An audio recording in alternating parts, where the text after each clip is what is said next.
TNG news, জনগণের power house. আমাদের গুমার বাসিন্দা, ঠিক আছে, গত পরশুদিন ওরা মানে পার্সোনালি আত্মীয়দের মধ্যে একটা ঝামেলা হয় টাকা পয়সা নিয়ে। আচ্ছা।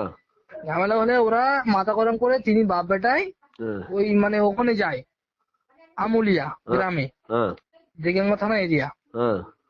গেলে ওখানে একটা ঝাঁকের অস্ত্র নিয়ে যায়, কি চাকর না ঝাঁক কি যায় না ওটা, বুঝলে। অস্ত্র নিয়ে গেলে ও ওখানকার পাবলিক ধরে রাখে, পুলিশকে ফোন করে, পুলিশ দেগঙ্গা থানা এসে নিয়ে যায়। আচ্ছা। ভালো কথা।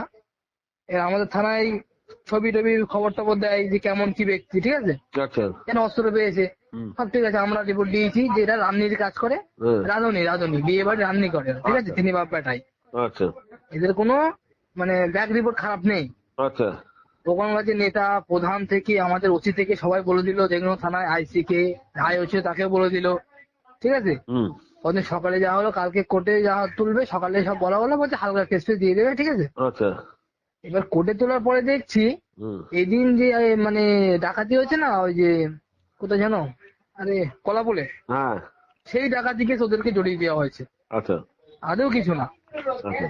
এর প্রতিবাদে দেগঙ্গা থানার পুলিশের প্রতিবাদে আজকে সাধারণ জনতা রাস্তায় নেমে পড়েছে যে কেন, যেহেতু নির্দোষ, এদেরকে কেন ওই কেস দেওয়া হলো, মারামারি কেস দিতে পারতো, অস্ত্রের কেস দিতে পারতো, আচ্ছা, আচ্ছা। এই কেসটা কেন দেওয়া হলো, এর জন্যই আজকে অবরোধ। আচ্ছা, নামগুলো বলো। কার নাম? ওই যে তিনজনে ধরেছে বা দুজনে ধরেছে। একটা নাম হচ্ছে শওকাত মন্ডল, হ্যাঁ। ছেলের নাম হচ্ছে রাশেদ মন্ডল,